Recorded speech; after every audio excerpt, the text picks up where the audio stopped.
Welcome back to Primetime News. Special welcome to folks at onespotmedia.com. Up first this evening, the Energy Minister, Dr. Andrew Wheatley, says he's taking action to deal with some of the allegations that have emerged in recent times about the spending practices at Petrojam. The minister, calling the allegations grave and troubling, summoned 3 directors of the entity's board to a meeting today seeking answers. Dashan Hendricks tells us more. For weeks, questions have been raised in Parliament about how the state-run refinery Petrojam has been spending its money. The concerns include where it targets donations, its hiring practices, and the contracts it has signed. Energy Minister Dr. Wheatley is to provide answers. He told me he would do so in the House in the near future.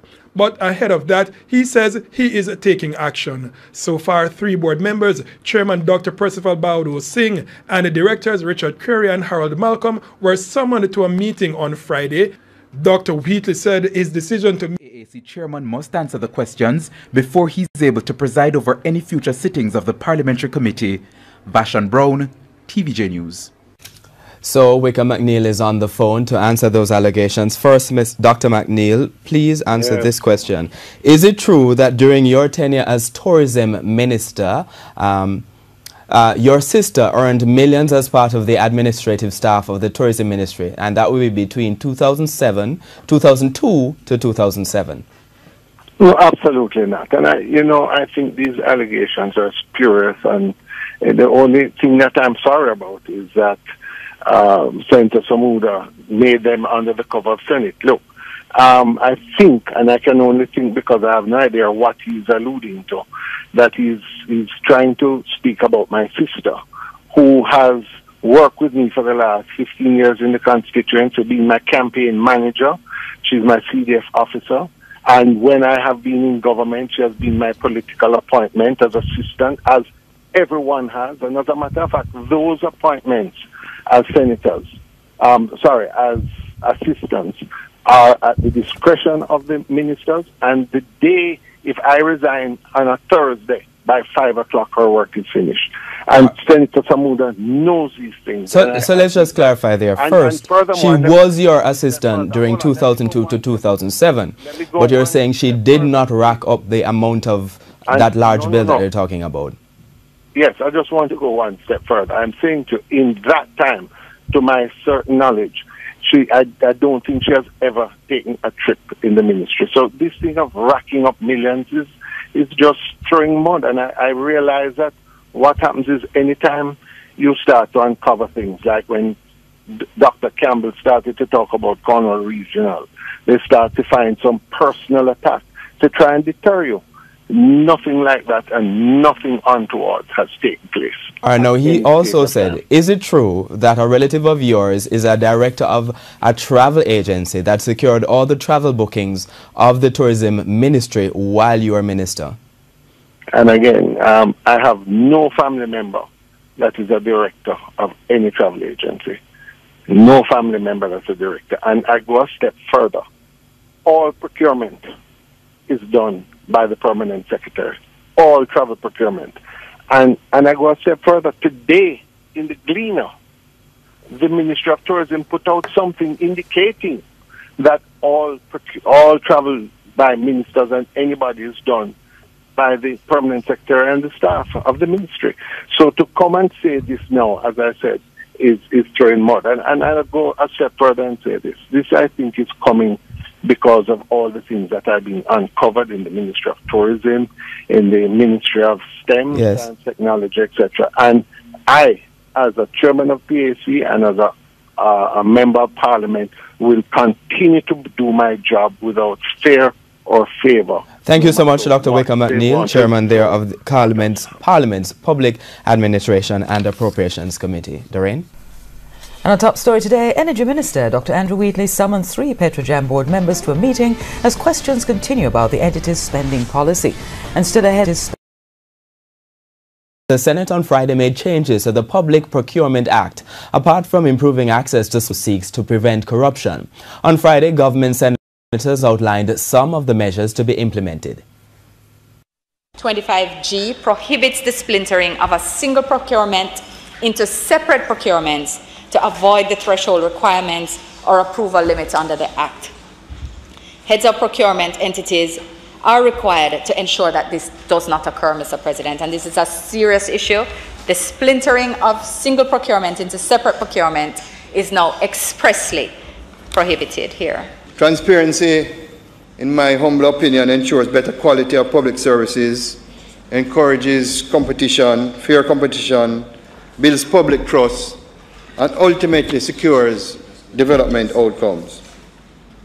The Public Procurement Commission is instrumental in change towards a more transparent system of government. My understanding is that the Commission will be in place by year end, and the Honourable Minister of Finance must be commended for setting the target in light of a delay with the implementation of the legislation for some time now. That commission will have oversight function to hold stakeholders accountable. The act was passed with 3 changes. The son of dancehall entertainer Mavado has been charged. The charges are murder, conspiracy to murder, arson, shooting with intent, and illegal possession of firearm and ammunition. Detectives from the CIB Major Investigation Division, MID, said the charges are in relation to the murder of Lorenzo Thomas. Police reports are that the deceased was shot and killed at his home in Cassava Peace and his home set ablaze on June 5. The 16-year-old will make his first appearance in court next Monday. The police are withholding his identification because he is a juvenile. An adult suspect was also held in connection with the investigation, remains in custody. The mother of one of the students injured during a science experiment at Mona High School is this evening demanding answers from the Ministry of Education. The students who were injured during the incident also spoke with our news team. TVJ's Anthony Lugg reports. In time, these scars may fade, but the circumstances under which these students were injured on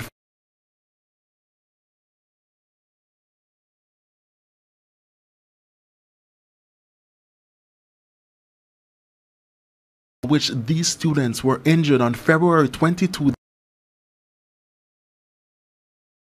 anytime soon. We were doing a lab for Jamaica Day, the Friday, and I don't know, but something went wrong and it just exploded. I was there crying, but I just didn't know what exactly happened, and then I touched my face and I saw blood. And realized my lip was split in 2. And then that's when I realized something really went wrong. It gets worse. Leah Gordon and Davish Kaur were also in the science lab. I was questioning everything. I was saying, why God let this happen to me? Like, I don't deserve this. I was very angry.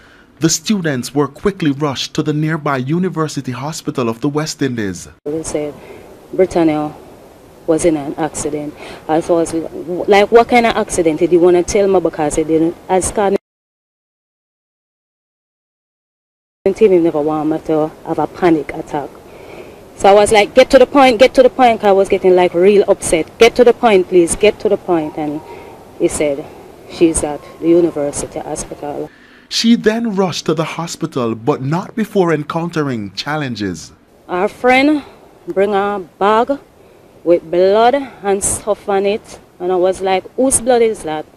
And she told me Britannia, and I just like fainted.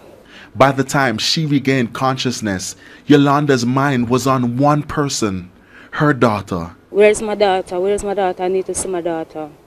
And I was like, you still see your daughter, are you okay? And I'm saying, I'm not going to be okay until I see my child.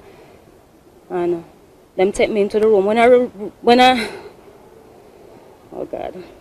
When I actually went into the hospital room, I saw all the kids them, and the teacher was like, what the hell? What happened? Other kids was there bleeding in bed. The teacher, I was like having a panic. I fainted again. The students were treated and released from hospital a week later. That has also been another journey. It might change. I feel like I changed person from this. Get to understand who is who my real friends are, and a lot of things, and the people who I call friends. Our news team understands the school covered the medical expenses, but there are concerns. Ministry of Education, we haven't heard nothing from them. And I'm not talking about no injury. What about the later I need to hear from the minister because I don't have the money to pay that amount of cash. If anything should happen to my child, I can't bother to run coming to school every time she have to go to the hospital. And then wait and a check or wait and this or wait and that. I can't do that because accident do happen, but it wasn't my child accident or my accident. It was a school accident. Anthony Lugg, TVJ News. In the meantime, our news team contacted the ministry for a comment on the matter. However, up to news time, a response was not forthcoming.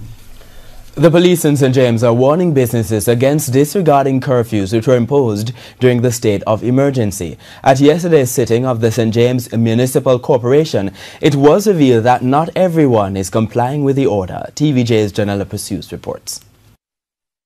The police in St. James have had to get tough on businesses breaking the law. Despite curfews now in place as a result of the state of emergency, some operators have disregarded the regulations. But the cops maintain that where this happens, strong action is taken. We have actually arrested several persons, some of which would have been reported in the media, persons who flaunt or has disobeyed these rules of law, that they should close within a specific time. Gas stations are to close at 11 p.m., clubs and fast food restaurants at 2 a.m. and bars at 10 p.m. We realize that when there are people on the road, people at gatherings at certain times, there's a potential for situations to flare up, especially where alcohol is involved. We are saying to the citizens of St. James, we want you to enjoy yourselves and your time during this state of public emergency. However, be mindful of the closing times, the laws, and let us ensure that you give the police the opportunity to carry out our job without resistance or unwarranted situation.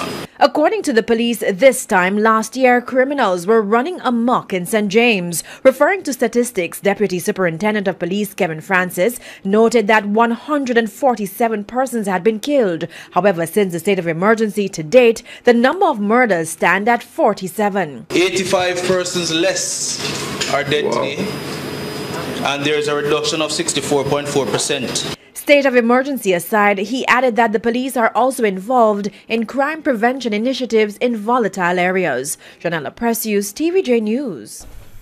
The St. Catherine police are questioning the driver of a Jamaica Urban Transit Company bus which was involved in a deadly incident in Portmore today.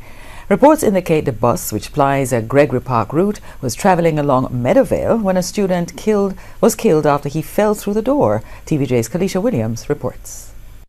This is the bus on which the incident happened. It's now parked at the Caymanas police station, meters away from the scene of the tragedy. Around 7:50 Friday morning, it was traveling along the Gregory Park main road.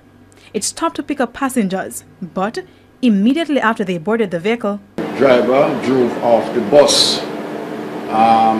Within a few seconds, he was stopped by passengers who informed him that a student fell from the bus. From information received, the bus had run over the student, and a motorist who was passing by saw what happened and took the student to the Spanish Town Hospital. Head of the St. Catherine South Police, Senior Superintendent Clive Blair, said the child was pronounced dead at hospital. A JUTC card was found in his possession, but by way of investigation we cannot disclose the name until the family members are properly informed. The driver of the bus has been taken in for questioning. Kalisha Williams, TVJ News. The Agriculture Minister Audley Shaw has announced plans to address the issue of building the linkages between local farmers and the tourism industry. Speaking with reporters at a press conference in St. James, Mr. Shaw outlined that there are serious issues with the current model. TVJ's Anthony Lugg reports. For the past 2 months, farmers in St. Anne, Clarendon and St. Elizabeth with produce like cabbage, pumpkin and carrots have been complaining about a glut in the market. The farmers have since been calling for the Agriculture Ministry to address the issue. So in an interview, we questioned Agriculture Minister Artley Shaw about the reason for the glut. There is not adequate information flow, that's one, in the various subsets of the market.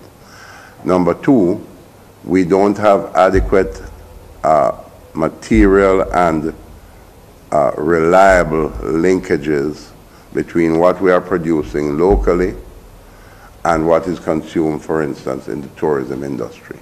Mr. Shaw argues that the situation is disturbing and pointed to the fact that hoteliers are importing some of these very same produce. That kind of dysfunction has got to be straightened out. And therefore, the question of linkages is something, as the new minister, I intend to focus on with a lot of energy and a lot of penetration. Mr. Shaw says the ministry cannot allow the local farmers to continue suffering as a result of poor linkages. Something is fundamentally and radically wrong with that model, and that model has to change. We've got to find a way to incentivize the tourism sector to buy local. Anthony Lugg, TVJ News. Residents are this evening speaking out about how rising crime is affecting them in Anoto Bay, St. Mary. The town has recorded almost as many murders in the first 5 months of the year as it did for all of 2018, and people are worried. TVJ's Krista Campbell reports. Placards in Anoto Bay, St. Mary, a protest of sorts, but against rising crime in the town. 8 murders reported in the first 5 months of this year. 9 were recorded for all of 2017. Worried, residents joined the police, firefighters, the Member of Parliament, lay magistrates, students and other stakeholders on a peace march on Wednesday. That's what me see. 8 o'clock, 9 o'clock, you not go see nobody on the road. Please I go lock down. Please I go turn ghost town. I want to see peace in our community because I have no matter around my yard when I live and I have fear when I live for alone. I don't know why I go on the church because I can't happen my face that I do. Can't stop the gun, you know why I go on. But not everyone was pleased with the turnout. The way not to be loud and vulgar. When I look for the excitement, and that's why I come. I'm going to see it. The police are urging residents to break their silence on crimes taking place in the town and help bring criminals to justice. Look at what is happening around you. Determine if this is what you want. Determine if you want your children to continue to grow in this environment when you don't know if they're going to live to graduate from high school or even from primary school. Why each of you can't talk to the person next door, and a number of you will know who is doing these things. Talk to them. Tell them the MP don't want to see them right. Tell them the police don't want to see them right. Meanwhile, even as the MP warned that crime is threatening development and investments, a resident noted the impact on social activities. When you come on to weekend, garden yard, you have a little party, right? You're afraid to go around here, right? Run at the school lane, run at the school lane now. Are your community, you hear your man and go, and you're afraid to go to the school lane and say, boy, you don't want them go shoot. The police insist the march is just to send a clear message that action is needed to curtail crime in the town. They're urging residents to use the available options to make anonymous reports. Krista Campbell, TVJ News.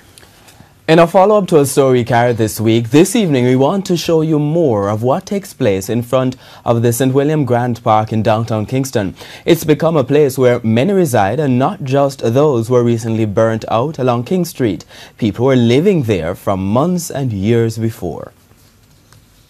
On Monday, we aired a story showing homeless people living in the vicinity of the St. William Grant Park in Kingston. At least 2 are victims of a fire 2 weeks ago at Upper King Street.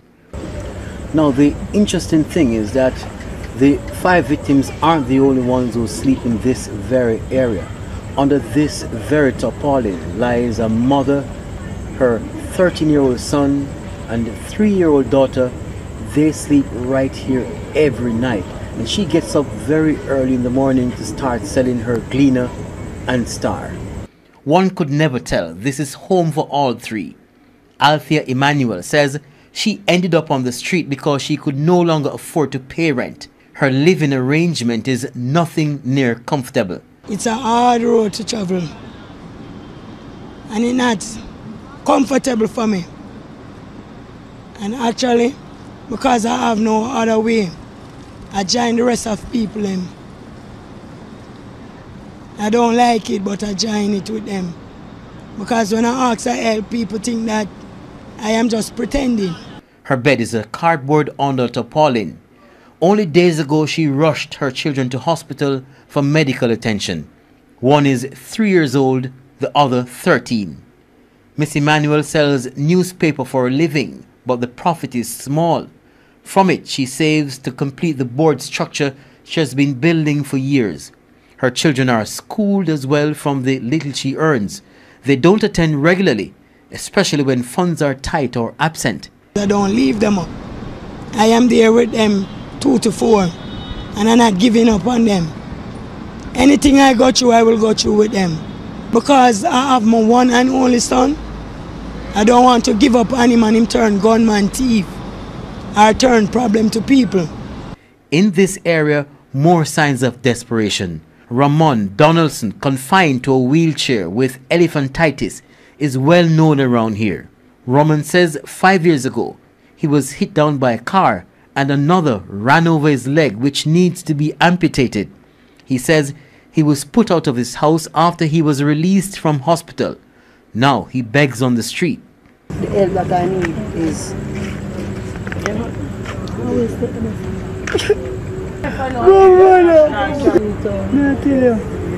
A big family and they don't care for me.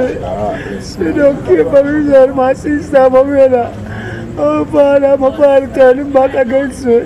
I need me wicked and I need help right now about this sort to take up, because the people in the street who I beg for help are saying that it's full time now have this suit, and it seems like I don't want to amputate it. I'm using it for a beg.